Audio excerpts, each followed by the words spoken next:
Hello বন্ধুরা, আজ আমি তোমাদের কাছে নতুন একটা রেসিপি নিয়ে এসেছি, ধোকলা। দেখো ধোকলা করতে আমার কি লাগছে। এখানে দেখো আমি এতটা পরিমাণ বেসন নিয়েছি, এখানে হলুদ আছে, এখানে সাদা তেল আছে, চিনি রয়েছে, এখানে নুন রয়েছে, সর্ষে আছে, লেবুর রস আছে, ইনো আছে, কারি পাতা আছে, আর এখানে নারকেল কোড়া রয়েছে, কাঁচা লঙ্কা রয়েছে।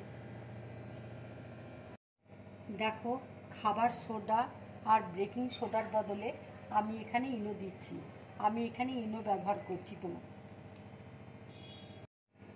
দেখো আমি এবার বেসনের মধ্যে চিনি দিয়ে দিচ্ছি, এবার আমি নুন দিয়ে দিচ্ছি, এবার আমি লেবুর রস দিয়ে দিচ্ছি,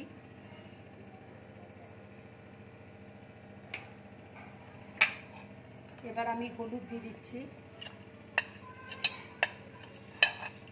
ভালো করে আমি মাখিয়ে নেব, তারপরে জল দিয়ে গুলে নেব। দেখো অল্প অল্প করে জল দিয়ে আমি মাখিয়ে নিচ্ছি।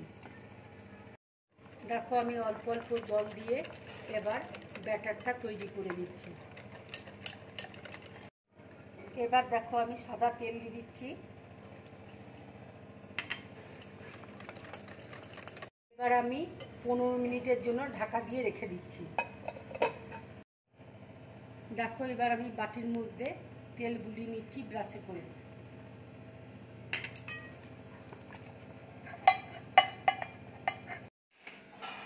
দেখো আমি ঢাকাটা খুলে নিচ্ছি, 15 মিনিট হয়ে গেছে। এবার আমি ইনো দিয়ে দিচ্ছি।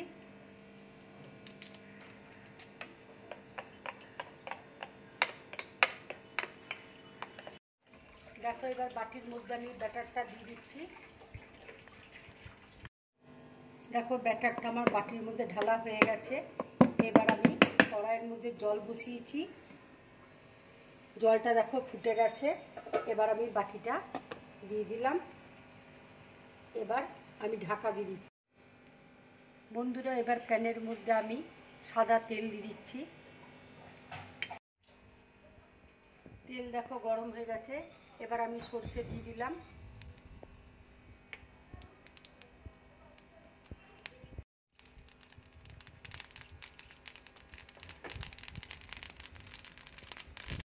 সরষেটা দেখো ভাজা হয়ে গেছে, এবার আমি কাঁচা লঙ্কা দিয়ে দিচ্ছি।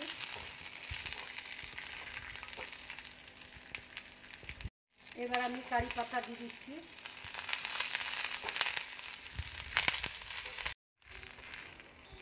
দেখো কারি পাতাটা হালকা করে ভাজা হয়ে গেছে।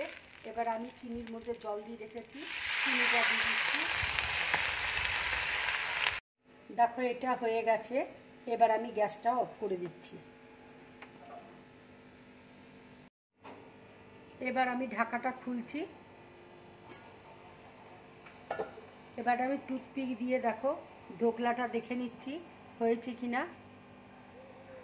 এখনো হয়নি, আরেকটু হবে। দেখো ঢাকাটা আমি খুলছি, এবার দেখে নিচ্ছি ধোকলাটা হয়েছে কিনা।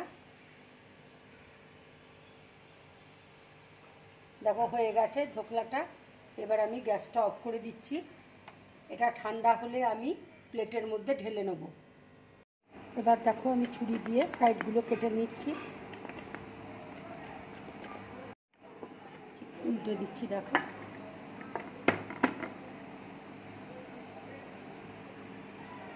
দেখো কি সুন্দর হয়েছে, খুব সফট হয়েছে। এইভাবে তোমরা বানাবে, খুব ভালো লাগবে খেতে। এবার দেখো আমি ছুরি দিয়ে কেটে নিচ্ছি, পিস পিস করে কেটে নেব। এইভাবে পিস পিস করে তোমরা কাটবে। এবার দেখো আমি উপর দিয়ে অল্প অল্প নারকেল দিয়ে দিচ্ছি।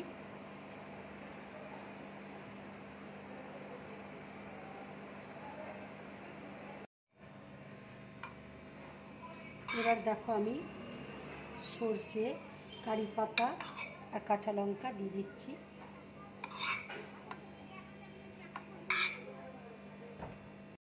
বন্ধুরা তোমরা এইভাবে ধোকলা বানিয়ে খাবে, খুব ভালো লাগবে খেতে। যদি আমার এই রেসিপিটা তোমাদের ভালো লাগে তাহলে লাইক করবে, শেয়ার করবে আর ড্রিম ব্লগ চ্যানেলটাকে সাবস্ক্রাইব করবে। নমস্কার।